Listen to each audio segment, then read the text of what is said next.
மந்திர கிணறு. ஒரு கிராமத்துல சின்னு என்ற ஒரு சிறுவன் இருந்தான். அவன் மிகவும் சுறுசுறுப்பானவன். ஒரு நாள் சின்னுவுக்கு புதிதா எதையாச்சும் கண்டுபிடிக்கணுன்ற ஒரு ஆர்வம். அந்த ஆர்வத்தோட கிராமத்தோட எல்லையை தாண்டி ஒரு பழைய காட்டுக்குள்ள போயிருக்கான். அங்க ஒரு பழைய கிணறு இருந்திருக்கு.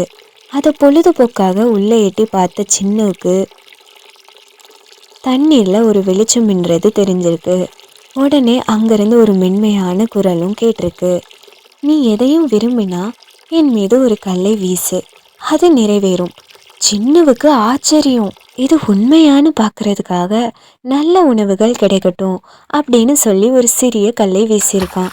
அடுத்த நொடியே அவன் பக்கத்துல ஒரு பை நிறைய இனிப்பு உணவுகள் தோன்றியிருக்கு. சின்னுவுக்கு ரொம்ப மகிழ்ச்சியோட வீட்டிற்கும் ஓடி இருக்கான். ஆனா அவன் இந்த ரகசியத்தை யாருக்கிட்டையும் சொல்லவே இல்லை.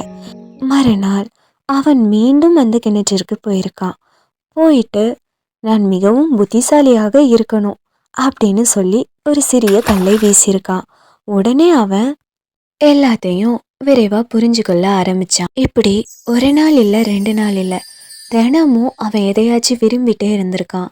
ஒரு கல்லையும் வீசி அந்த ஆசையை நிறைவேற்றமும் செஞ்சிருக்கான். இப்படி சின்ன சின்ன ஆசையை நிறைவேற்றிட்டு இருந்த சின்னுவுக்கு திடீர்னு ஒரு பேராசை வருது. இந்த உலகத்திலேயே நான் தான் பெரியவனா இருக்கணும் அப்படின்னு சொல்லி ஒரு பெரிய கல்லை எடுத்து வீசியிருக்கான். அடுத்த நொடியே அவன் மிக பெரியதாக மாறிட்டான். ஆனா பிரச்சனை என்னன்னா, அவன் ரொம்பவும் பெரிதாக மாறியதால கிராமத்திற்குள்ள எப்பவும் போல அவனால் போக முடியல. இவ்வளவு ஏன், அவனோட வீட்டுக்குள்ள கூட அவனால நுழைய முடியல. கிராமத்துல எல்லாருமே அவனை பார்த்து ரொம்பவே பயந்துட்டே இருக்காங்க. சின்னவருக்கு இதெல்லாம் ரொம்ப கஷ்டமா இருக்கு. உடனே அவன் திரும்பவும் அந்த கிணத்து பக்கத்துல போய் என்னோட பழைய வடிவத்துக்கு தான் இருக்க ஆசைப்படுறேன் அப்படின்னு சொல்லி இன்னொரு கல்லையும் தூக்கி வீசியிருக்கான். மீண்டும் அவன் ஒரு சாதாரணமான சிறுவனா மாறிட்டான்.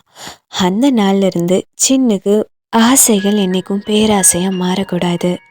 நம்ம கிட்ட என்ன இருக்கோ அதை நம்ம மதிக்கணும். அவன் புரிஞ்சுக்கிட்டான். அதுக்கப்புறம் எப்பவும் எந்த ஆசைக்காகவும் அவன் அந்த மந்திர கிணறு பக்கமே போகவே இல்லை. The end.